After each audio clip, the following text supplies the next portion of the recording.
في مدينة تطوان. نسعد كثيرا بأن يكون هذا اللقاء بهذه الأبطال البديعة الباهية. فقرات هذا اللقاء تنقسم إلى ما يلي: أولا تقديم كتاب أو ديوان Un jour un poème لطبيب النفوس بعد أن كان طبيب الأسنان الدكتور رياض بوهلال، وتتقدم هذه الباقة من القصائد الأستاذة أمل سميتة. ثم بعد الحفل التكريمي لأحد وجوه مدينة تطوان هو السيد أحمد النحاس بائع جبان قلوبا. ونختم هذا اللقاء بتقديم منشورات الأخيرة للجمعية المغربية للدراسات الأندلسية. البداية مع كتاب Un jour un poème وتقدمه الأستاذة أمل سميتة، وهي أستاذة التواصل واللغة الفرنسية بكلية أصول دين تطوان. لها مشاركات عدة في ندوات علمية وطنية ودولية، فلها الكلمة مشكورة. شكرا جزيلا دكتور رضا بوهلال على هذه الجلسة. Je vais parler en français. Mesdames et messieurs, honorable assistance, bonsoir et bienvenue. Avant toute chose, je tiens à exprimer mes sincères remerciements à tous ceux qui ont participé de près ou de loin à l'organisation de cette rencontre littéraire, et plus particulièrement à l'association Titaoun Asmir et l'association Hajja Zubayda Al-Faydel, et bien sûr au président de l'association, M. Mohamed Benimoud, que je connais déjà, qu'on a déjà collaboré sur des projets à la faculté Ossordi.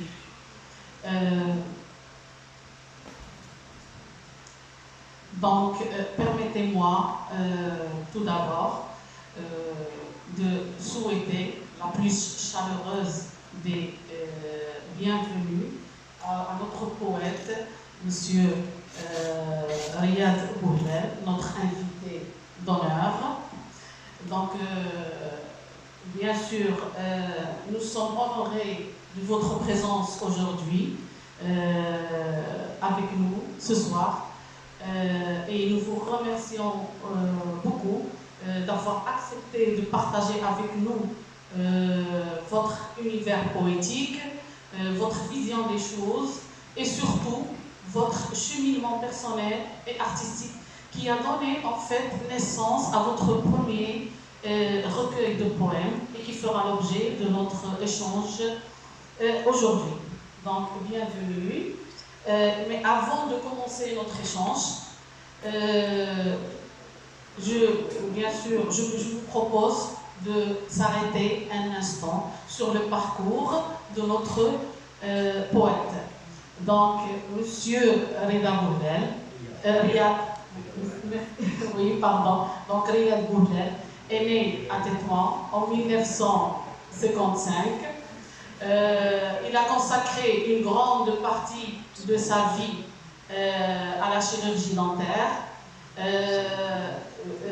Donc une profession, bien sûr, qu'il a fait avec beaucoup de patience et de rigueur.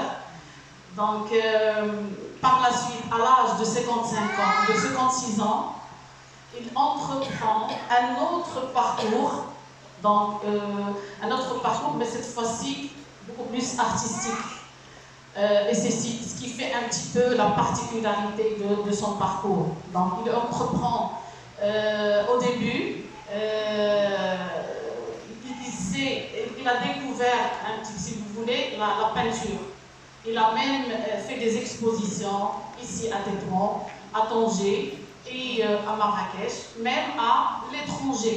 Donc par la suite, il s'est dirigé il s'est tourné vers l'écriture. Donc le parcours de Riyad Boudlel est en fait remarquable. Pourquoi remarquable?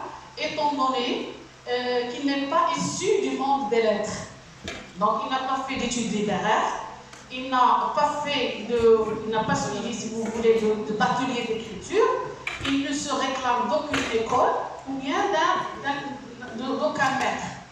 Donc c'est un peu, si vous voulez, la poésie pour lui, c'est quelque chose de spontané. Donc comme lui il le stipule dans sa préface, c'est, si vous voulez, l'inspiration lui venait à chaque fois qu'il faisait ses marches matinales pour arriver à son cabinet. Donc, pour lui, un mot, lorsqu'il surgissait dans son esprit, qu'est-ce qu'il crée chez lui? Il crée en fait une cascade de souvenirs, une cascade d'images, d'émotions, et ce qui fait naître petit à petit un poème. C'est-à-dire, à travers cette marche matinale, à travers le mot, il crée en fait des poèmes. Donc, cette singularité, en fait, il a été mise en lumière par le professeur, le célèbre professeur Boussif Ouasti, donc qui est professeur émérite à l'université de Malik Saadi. Comme elle dit, c'est lui qui a rédigé la préface du recueil, et qu'est-ce qu'il dit à propos de notre poète? Donc, Ouasti présente Boudlel comme un homme ayant plusieurs flèches à son arc, qui inspire à faire œuvre d'art par la plume, comme il l'a déjà fait par le pinceau.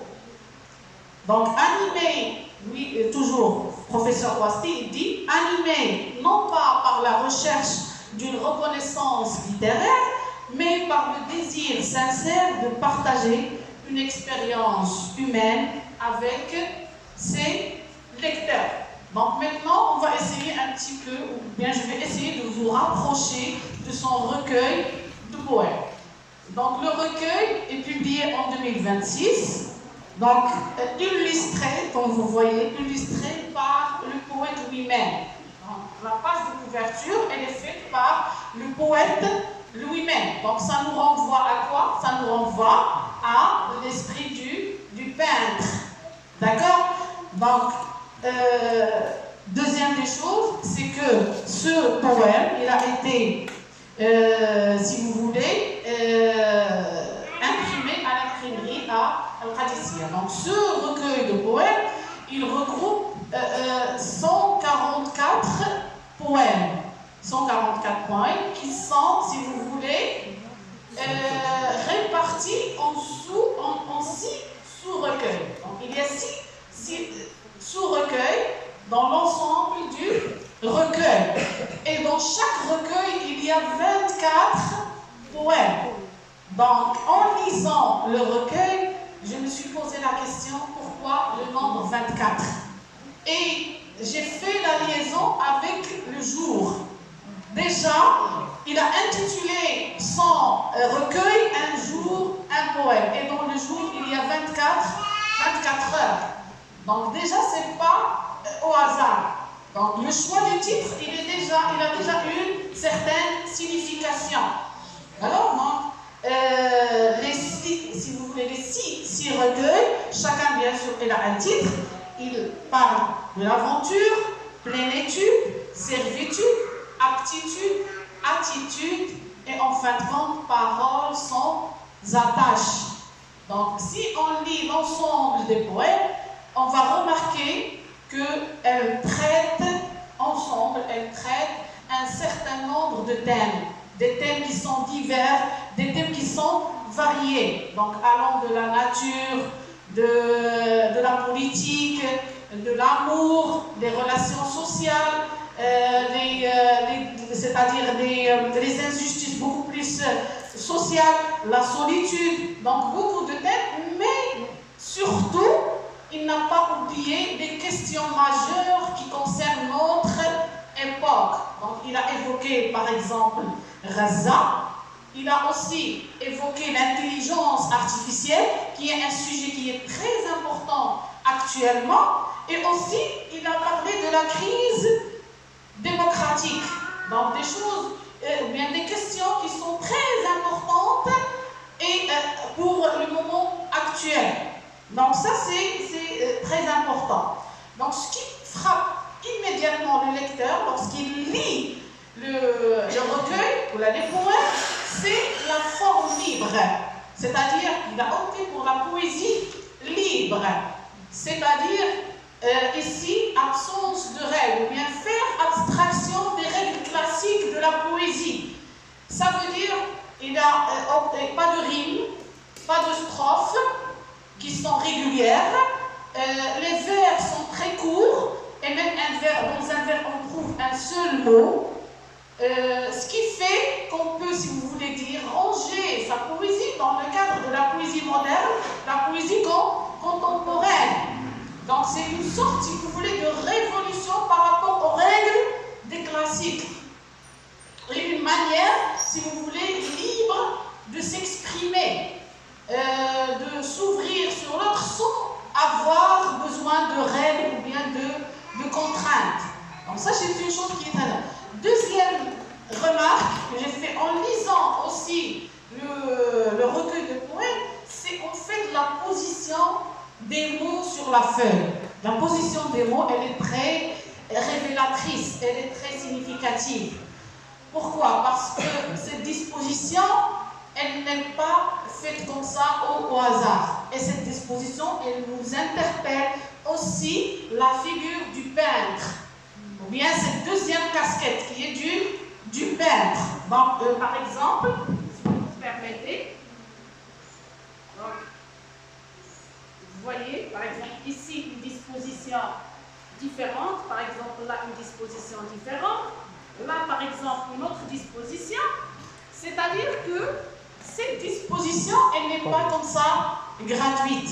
Le choix d'un ensemble de formes n'est pas gratuit. Aussi, le professeur Wasdi, il s'est exprimé sur ce point-là. Donc, qu'est-ce qu'il a dit? En disant que chez Riyad Bouhlel, la forme épouse le sens.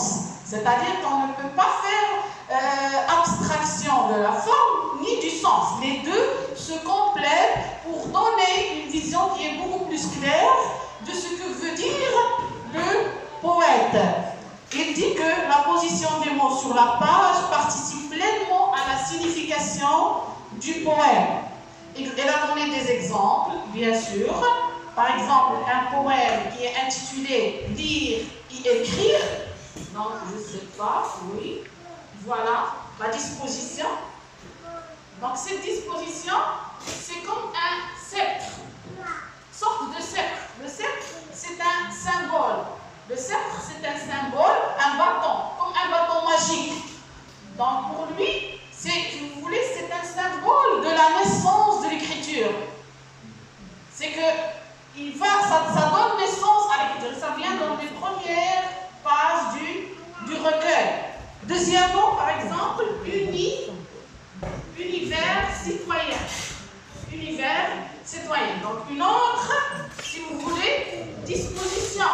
D'accord? C'est, si vous voulez, une disposition. La forme du sablier. Le sablier, c'est en quelque sorte, c'est comme s'il veut nous envoyer un message, c'est qu'au fur et à mesure que le temps coule, et qu'il y a des choses qui apparaissent, qu'il y a des choses qui disparaissent, et qu'on se trouve parfois pris dans les rouages de la vie, et on ne se rend pas compte que le temps il passe très vite. Dans le troisième des choses, un autre exemple où la disposition elle est faite, si vous voulez, de gauche à droite. De gauche à droite. Donc, ici, si vous voulez, c'est pour dire qu'il y a des oppositions, ou bien deux extrémités. Par exemple, on se situe entre l'ombre et la lumière. Entre l'ombre et la lumière. Donc ici, vous voyez que sa poésie, ou la disposition, elle n'est pas comme ça gratuite. Même la disposition, elle est choisie par une grande... voilà. Donc, quelle est la conclusion qu'on peut tirer de ça? C'est que sa poésie, elle devient aussi visuelle que verbale. Pardon.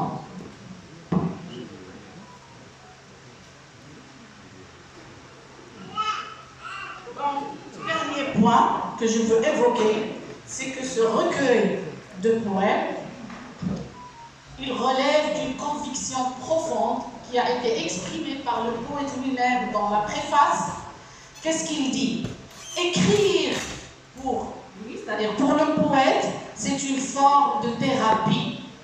Donc c'est-à-dire qu'il cherche une thérapie, il cherche une sorte de soulagement, d'accord? Une sorte d'apaisement à travers l'écriture. Mettre des mots sur ses émotions permet de les comprendre, de les accueillir, de s'en libérer. Donc ça, ce sont les propos du poète lui-même. En fait, c'est cette démarche intime et généreuse que notre poète Riyad Bouhlel a choisi de partager avec nous ce soir. Et là, permettez-moi de me diriger vers notre poète pour chercher des réponses à des questions que j'ai soulevées lors de la lecture et l'analyse de son recueil de poèmes. Donc, première question qui m'a beaucoup plus interpellée en lisant, ou bien en prenant connaissance du parcours du poète, c'est-à-dire depuis la chirurgie dentaire, en passant par la peinture et en arrivant à l'écriture. Ici, une question qui s'impose. Comment expliquez-vous cette évolution? Et selon vous, qu'est-ce que l'art et la littérature vous permet d'exprimer ou de soigner, puisque vous avez utilisé le mot thérapie, ou de soigner que la médecine ne peut pas atteindre? Donc, je vous remercie. Bonsoir à tous. Tout d'abord, un grand merci au public pour sa présence en dépit de cette grosse chaleur. Je remercie l'association Hadja Zoubeida Afeidat et l'association Tétouan Asmir qui organisent cet événement culturel. Mes remerciements vont particulièrement à Mohamed Ben Aboud. C'est mon cousin qui prend la place de mon frère aîné. Mes vifs remerciements vont au professeur Boussif qui m'a accompagné tout au long de cette aventure, à ma femme qui a corrigé et mes textes et moi-même,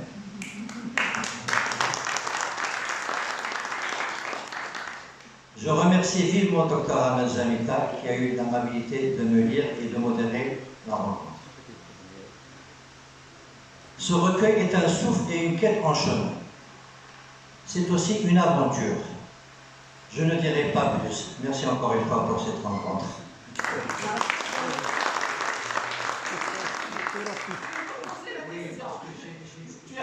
Voilà, vous avez oublié. D'accord.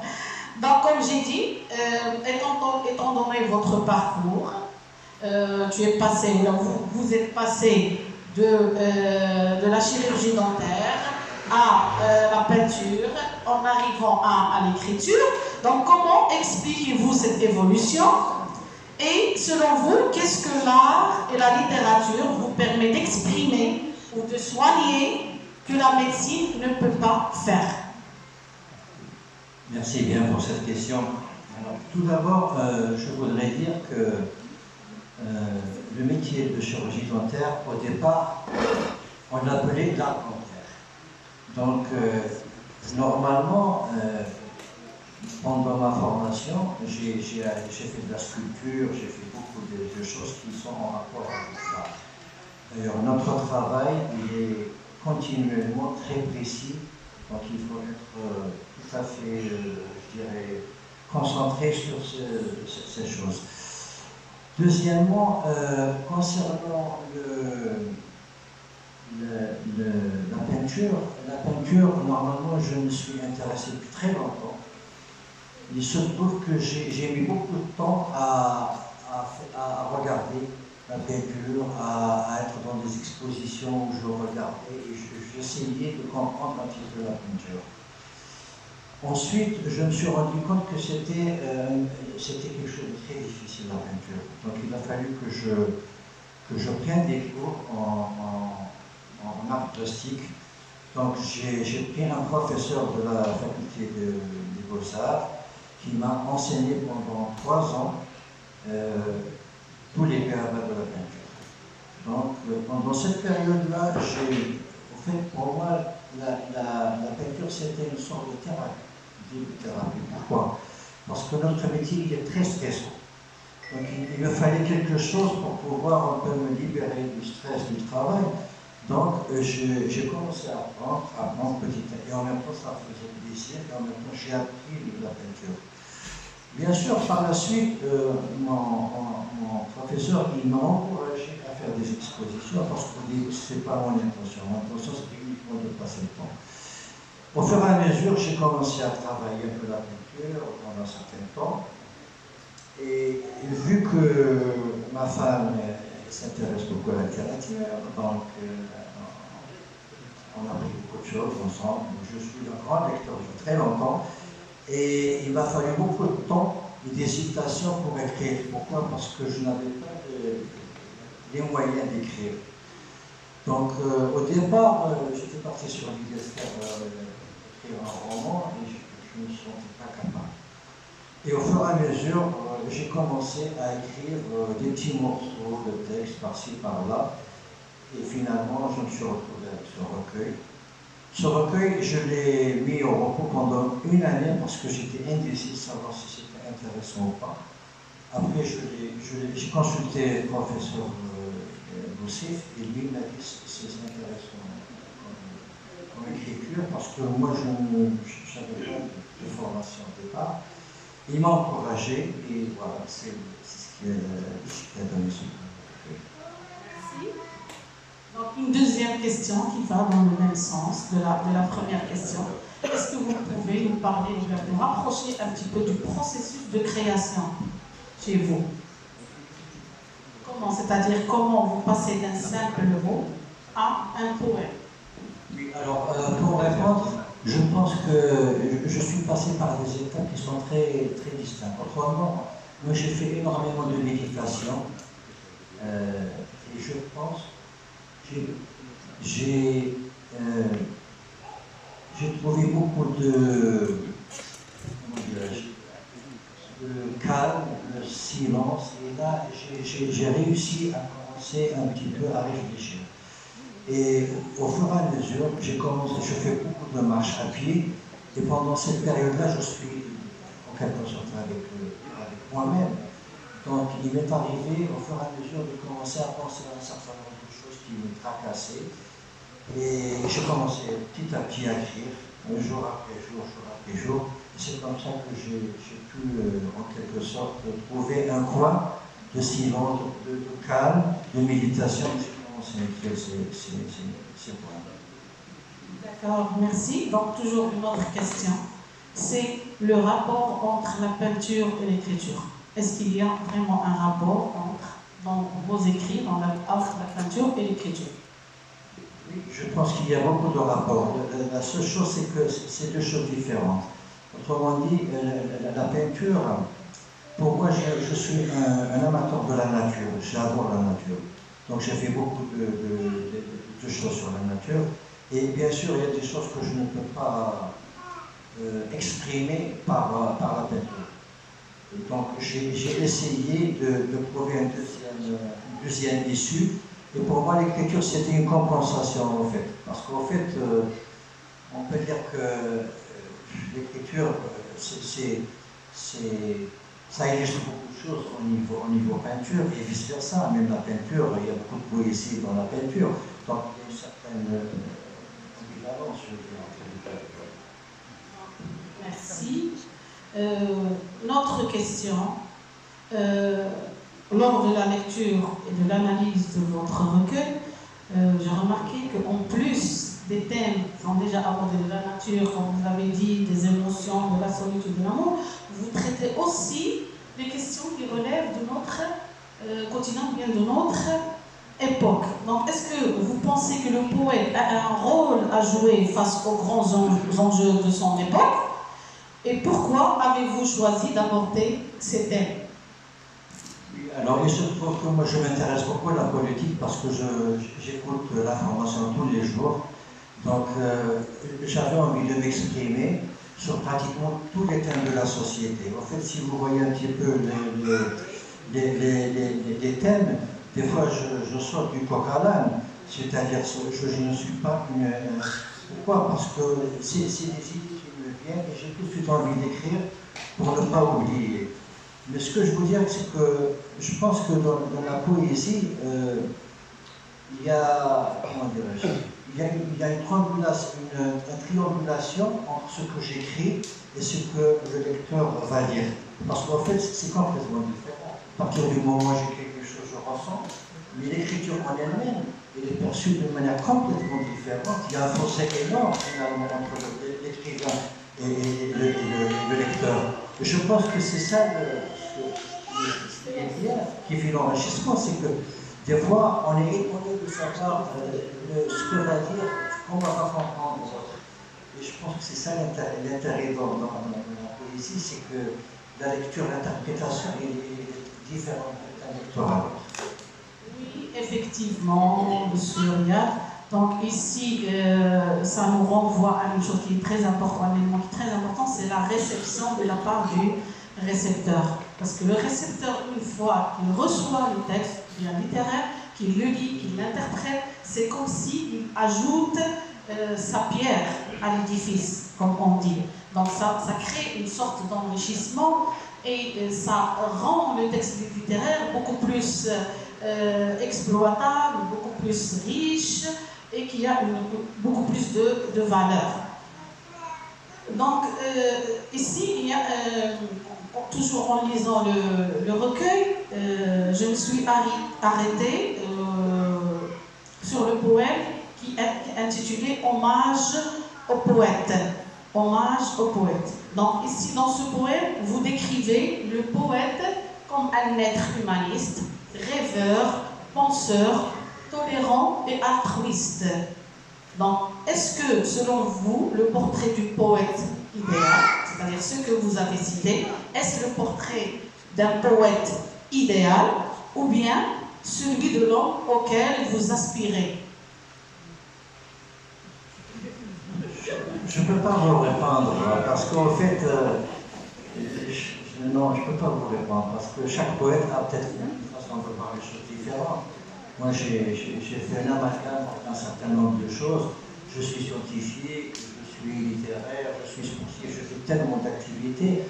Donc pour moi, c'est une personne parmi tant d'autres, tout simplement. Je ne veux pas une étiquette. D'ailleurs, je n'aime pas les étiquettes, même au niveau de la peinture. C'est pareil, la peinture, chacun l'aperçoit différemment. Il pourrait faire un beau travail, et une personne qui va être intéressée. Et des fois, nous, on est connu quand on fait un travail qui n'est pas bon, il est complètement désiré par une autre personne. Donc c'est difficile, en fait. Merci. Donc, une autre question. Toujours dans votre recueil, il y a un poème qui s'intitule « Néant suis-je ». Néant suis-je. Donc, un titre qui invite en fait à la réflexion. Donc, qu'est-ce que vous entendez par le néant? Que représente le néant pour vous? Et est-ce l'aboutissement d'un cheminement personnel ou bien le point de départ d'une nouvelle aventure poétique? Je pense que je pars du principe que quand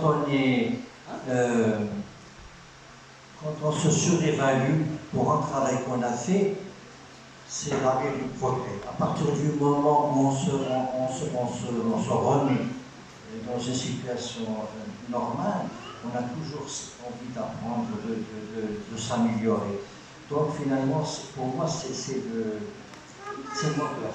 C'est-à-dire tout ce que j'ai fait pour l'instant, c'est pas grand-chose, que ce soit même au niveau de de ma profession, à partir du moment où on sous-évalue son travail, on est toujours en quête d'améliorer. Par contre, à partir du moment où le jeu, le moi, commence à prendre place, là, il n'y a plus de progrès. C'est pour cela que j'ai fini, parce que je vais faire un petit résumé.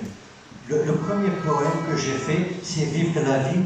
J'ai parlé de tout ce que j'ai pu faire au début de ma vie. Finalement, quand on fait le parcours 45 ans après, on devient beaucoup plus modeste. Exactement. On devient beaucoup plus modeste parce que ce côté jeu égoïste s'estompe avec le temps. Et mon idée, c'était ça. C'est-à-dire qu'en fin de travail, tout ce qu'on fait, c'est peu de choses par rapport à ce que font les autres. On va considérer que c'est un point de départ pour une nouvelle aventure poétique. Donc il y aura votre recueil, Inch'Allah. Donc pour conclure, une dernière de ma part, une dernière question. Toujours, après la publication de Un jour, un poème, quels sont vos futurs projets? Alors premièrement, je vais attendre qu'il y ait un retour, parce que quand on fait un travail comme ça, il faut attendre, il faut prendre le temps d'écouter. Et ensuite, bien sûr, j'ai beaucoup d'autres poèmes, j'ai une quantité énorme de poèmes que j'ai écrits, mais que je vais laisser dans l'armoire pour l'instant. D'accord, donc merci beaucoup, Monsieur Riyad Bouhlel. Maintenant, je vais donner la parole au public pour intervenir, peut-être pour faire des commentaires, compléter, comme vous voulez. Donc on prend... D'accord. J'ai pris la parole, c'est parce que mon cher cousin m'a demandé de le faire. Et je vais le faire en français parce que je sais que Mme Halima doit nous corriger si je fais des fautes. Parce que je suis devant un grand poète. Donc, je tombe. Non. Ça, c'est le logo de l'association Joubaïda. Et ma mère, sa tante, qui est considérée comme son fils. Et c'est Liane qui a fait ça en tant qu'artiste. C'est le nouveau logo. Je l'aime bien. Deuxièmement, j'aime bien la couverture parce qu'ici, il y a des oiseaux qui ont traversé la plage de Ristinga.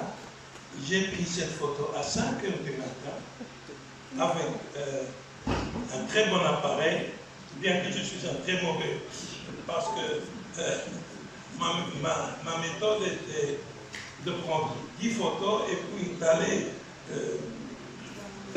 choisir la meilleure sur mon ordinateur. Alors, il y avait un zoom et je ne me rendais pas compte que j'avais.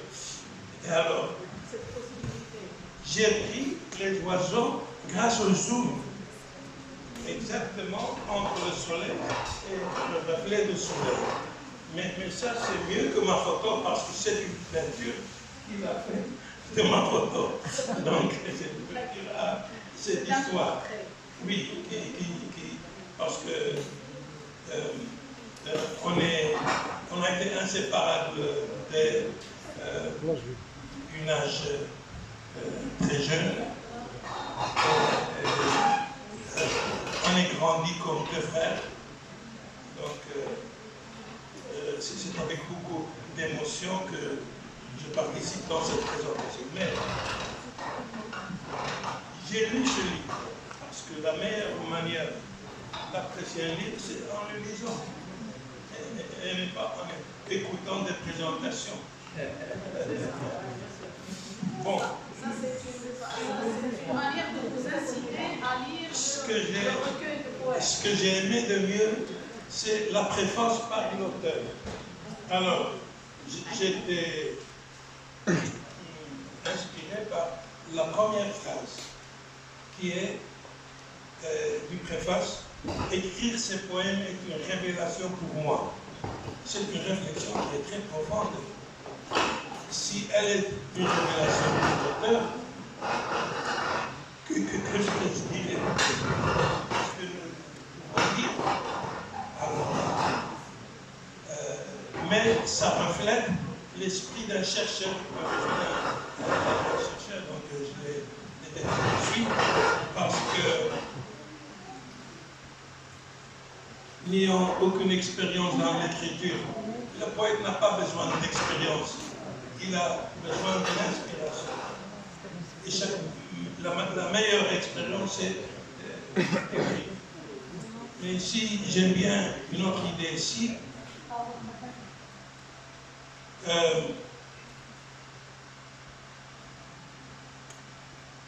Le titre de chaque poème était un mot qui me renvoie à toute une série d'événements et de sentiments, surtout de sentiments.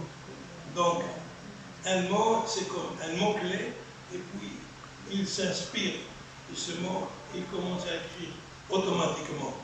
Donc, pourquoi? Parce qu'il était toujours un poète, mais il ne le savait pas. Donc, c'est en écrivant la poésie qu'il a découvert qu'il est un poète, mais il a toujours été un poète. Moi, je peux le confirmer parce que je le connais depuis longtemps.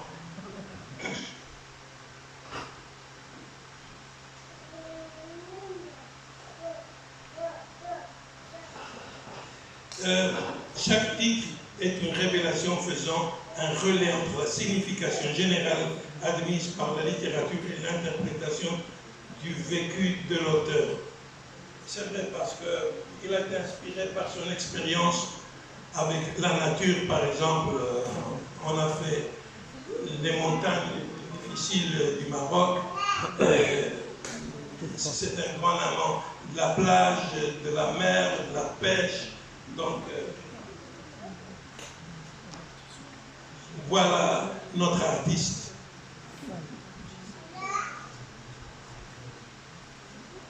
Écrire, c'est une thérapie à proprement dite. Je n'aime pas cette phrase, parce que je sais qu'il est médecin, mais ici, ce n'est pas la place de la médecine. La poésie est autre chose.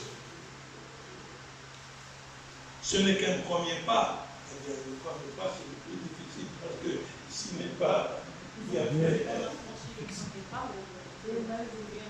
Mais ce n'est pas le premier pas.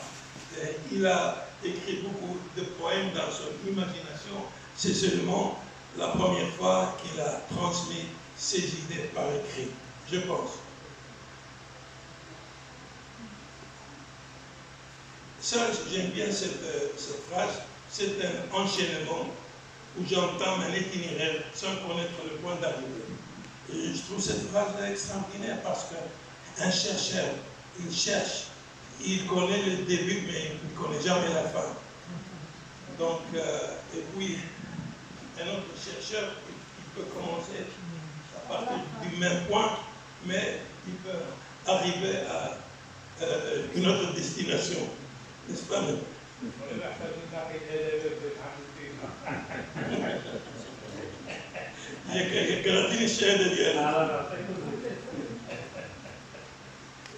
Celui qui n'aime pas l'aventure ne peut pas découvrir sa vraie nature.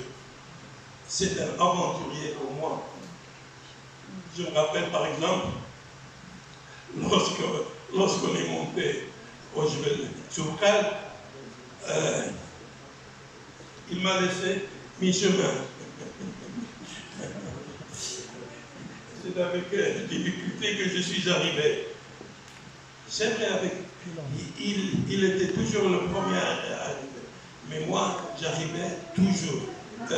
Il y avait un Espagnol dans notre groupe et il me disait, Mohamed, je sais que c'est impossible que non, llegaré à cima de la montagne. Impossible que Juan no llegara. Impossible que rien ne, pero yo sais que tout llegara. Et moi, j'étais le plus gros, le plus long. Et puis, il n'avait pas la patience d'aider son frère aîné. Sidinia. Sidinia. Hein?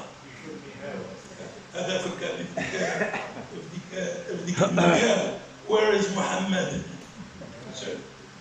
Bon, je dois dire qu'il y a un poème que j'ai aimé d'une manière très particulière et que je vais lire, si vous me permettez. Oui? Oui ou non?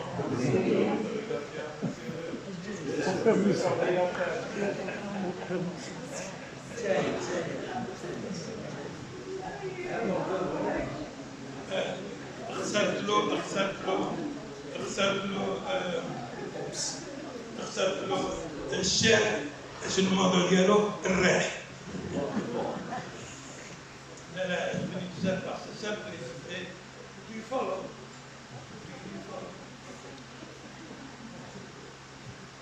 Qu'importe le vent venant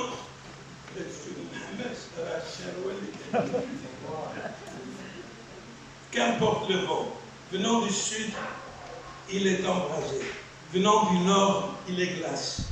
Venant de l'est, il est transpassant. Venant de l'ouest, il est sans cœur. Tout dépend de l'espace. Chez moi, il est comme cela. Ailleurs, il sera autrement. Il est nécessaire de porter un jugement. Il est nécessaire de condamner l'un ou l'autre. Faut-il aller de condamner l'un ou l'autre? Faut-il aller au gré du vent? Dès qu'on se lève, on se demande quel temps fait-il aujourd'hui?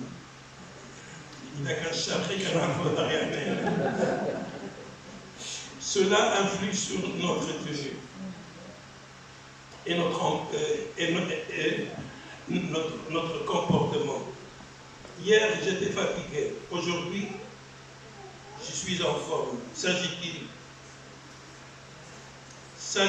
de moi ou s'agit du vent? C'est toujours la faute aux autres. Moi, par contre, je suis à l'instar des voyelles. Tout autour de moi. Ça veut dire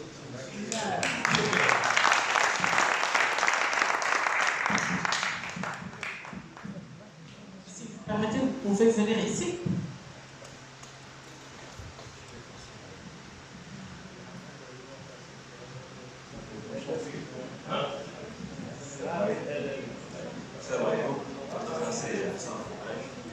Bon, je vais pas leur penser pour cette occasion de témoignage de Séria. Donc, Riyad Bouled est mon cousin du deuxième degré, et c'est aussi un ami. Donc, premièrement, le parcours, la personnalité de Riyad Bouled, que vous avez le madame, je vous remercie pour un âme, mais je voudrais la compléter quand même. Riyad, c'est quand même quelqu'un qui est d'une grande famille tétouanaise, qui est la famille Bouled. Son père, c'est le Hajj Bouled, c'est le premier pharmacien, l'un des premiers pharmaciens de Tétouan.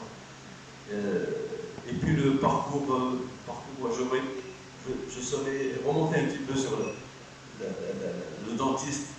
C'est d'abord quelqu'un qui a fait le lycée Paul Valéry en 1973-1974.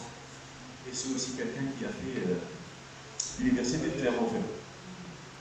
Alors oui, il y a un Tétouanais qui est parti en France en 1975, qui a fait le dentaire à l'université de Clermont-Ferrand. Vraiment. Ce qui nous explique le fait qu'il a choisi en français et non pas en arabe. Voilà, donc là, mon sentiment sur le livre. Lorsque j'ai accueilli un recueil, puisque j'ai un peu sur un recueil de poèmes. Et oui, un recueil de poèmes. Mais je ne vais rien comprendre. Ça fait 40 ans que je n'ai pas lu de poèmes. Le dernier poème de Redouze, ça y est. Il est là, vas-y, lis, ou donne-moi ton avis de lecture. Ça fait qu'est-ce qu'un cadre de poème? Donc, un cadre de poème, je suis ni un poète ni un littéraire, je suis insensible. Et tout par l'état des. Et on va dire, c'est une manière de le lire. Mais c'est non pas un recueil de poèmes, une œuvre. Il faut la sentir. Le recueil, tant que scientifique, la première chose qui m'a touché, le 144, vous l'avez noté. Le 144, il y a les 24 heures, il y a les 24, il y a des heures. Et c'est aussi 12 mois de l'année. C'est aussi 4, c'est 4 trimestres de l'année. C'est aussi 3, les 3 mois de la saison. Donc finalement, en lisant le livre, j'ai dit, écoutez, là, c'est pas un jour un poème. Là, on est en train de lire un parcours, on est en train de lire une vie passée. Donc c'est vraiment une année, regarde comment il l'a vécu. C'est mon interprétation. Bon, donc, je l'ai lu de cette manière. Et d'abord le musicien. Donc, vous avez des poèmes, des écritures, des notes musicales. C'est vraiment des tarsiques de l'œuvre qui m'a capté. Le deuxième, j'ai vu bien sûr Iliade de peintre. Alors là, Iliade de peintre est magnifique. Et où le poème des nuages. Là, il faut le regarder, c'est des oiseaux. Le nuage, il écrit comme ça. C'est tout simplement des oiseaux. Ça ressort l'image qui est le livre que vous voyez sur les yeux et la formidable photo que vous avez prise. Alors, les images, j'ai vu un grand V, le point vérité, V. J'ai vu un X, un grand X, ça veut dire non. Il a exprimé quelque chose, mais avec un grand X. Alors, le premier, dès que vous ouvrez le livre, vivre sa vie. Alors, vivre sa vie, les mots sont écrits d'une telle manière, c'est des colonnes, et des verbes, et puis il y a un vide, et tout de suite après, une autre colonne, l'effet des verbes, à gauche, à droite. Donc, le parcours à madame, c'est une piste, c'est la piste, c'est le parcours de notre vie. Donc, le titre, il explique un petit peu déjà l'image qu'on a voulu noter. Voilà, qu'est-ce que je dois ajouter? Donc, rien de bravo, rien à ajouter de plus. Tu m'as demandé mon avis sur mon livre. Alors, la question, c'est est-ce que je l'ai compris? Est-ce que je l'ai compris en partie? Et le plus difficile qui reste, comme tu as si bien dit, c'est un puzzle de 144 poèmes, il faut les regrouper. Pour les regrouper, bonjour les dégoûts. Voilà, merci beaucoup.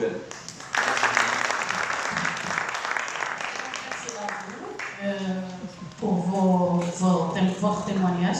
C'était vraiment important. Ça émane du cœur, du fait que de votre fréquentation du poète. Donc c'est très important. Donc, dernier peut-être, parce qu'il me dit qu'il n'y a pas beaucoup de temps. Donc dernier peut-être. Et par la suite, j'aimerais beaucoup plus entendre le témoignage de sa femme en dernier lieu. Non, mais vous en premier avant. Je vais la laisser en dernier lieu. D'accord?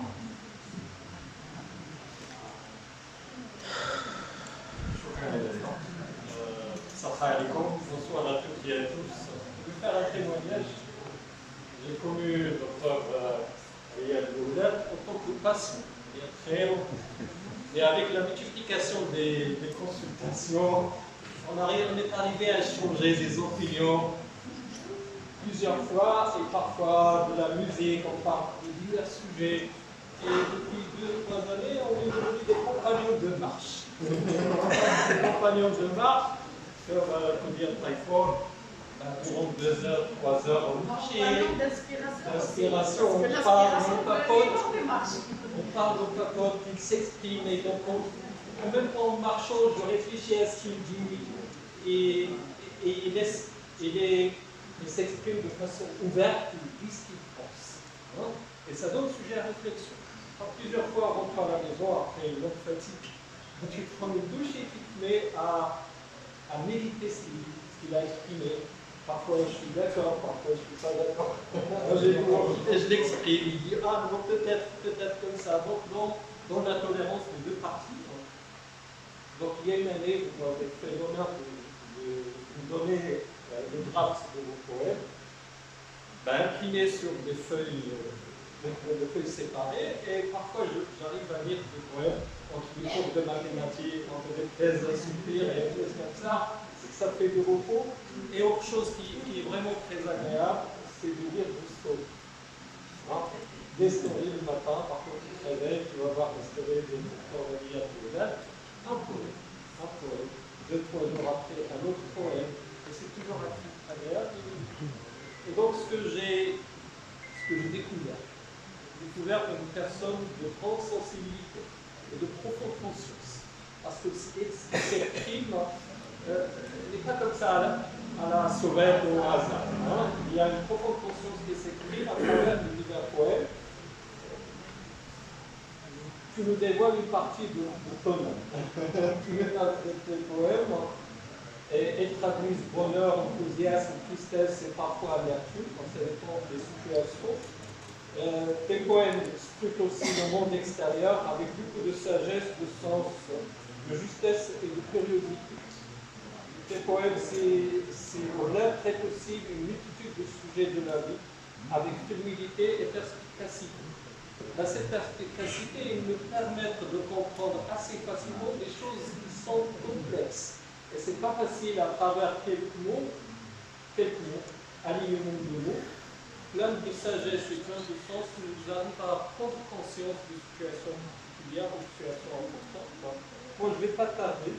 Donc, dans le recueil, ça se lit comme une musique aussi. Je sais que vous adorez la musique, avec des mots en apparence simples et de manière concise, parce qu'une page, ça traite le sujet. Une page d'un poème, une seule page, ça traite. Avec fluidité, les mots choisis sont justes et percutants.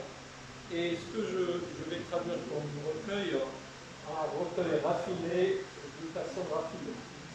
تبارك الله عليك السيد الله يطول في عمرك ويخلي لك صحتك وكل نهار ان شاء الله تمتعنا بقصيد.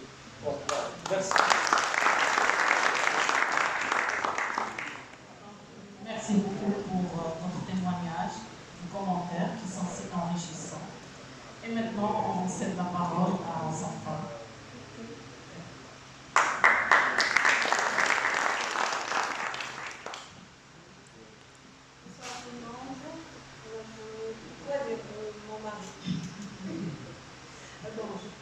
Je le connais en tant que personne qui est un chirurgien dentiste.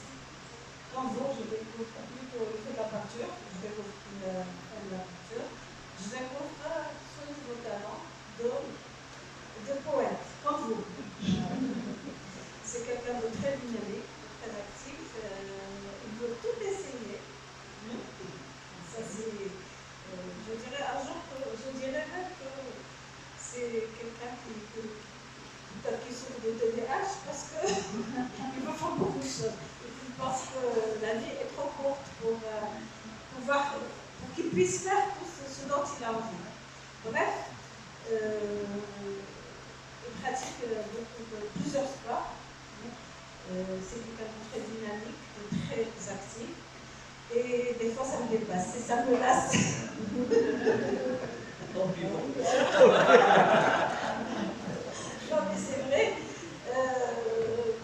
Je me trouve tout le temps à courir et je vais comprendre aussi. C'est pas facile d'être la femme d'un poète, la femme d'un peintre, la femme d'un médecin, la femme d'un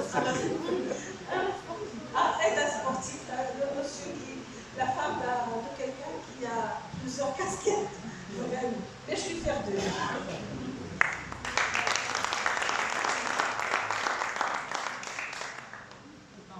Merci beaucoup pour vos interactions aussi fructueuses qu'intéressantes. Et merci, je tiens aussi à remercier encore une fois notre poète et l'association Titaoun Hasmir qui nous a donné cette opportunité de se rencontrer, de découvrir le parcours singulier d'une personne qui a su en quelque sorte être en même temps médecin et en même temps peintre, en même temps un poète. Donc c'est vraiment intéressant. Bien sûr, je vous incite à lire le recueil de poèmes. Vous allez sûrement vous y retrouver. Donc encore une fois, merci à vous tous pour votre attention. Et je cède la parole à M. Daroucha. شكرا جزيلا على هذا التقديم شكرا على هذا الخروج من المهنه من إدارتها الى فضاءات الحريه والابداع.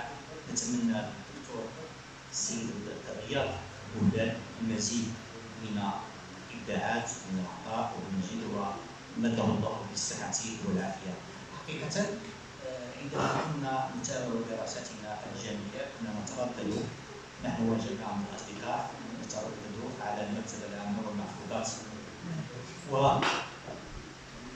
وامامها توجد مقهى شهيره بتطوان بحلوياتها وبعصائرها، وكنا نرى دكتور رياض بولدان هناك، وكنت صراحه استبشر به خيرا واستلطفه، يعني وارى فيه رجلا لطيفا طيبا بشوشا، وها نحن اليوم نكتشف هذا الوجه الانساني الخفي لهذا الدكتور الشهيد من مدينتنا.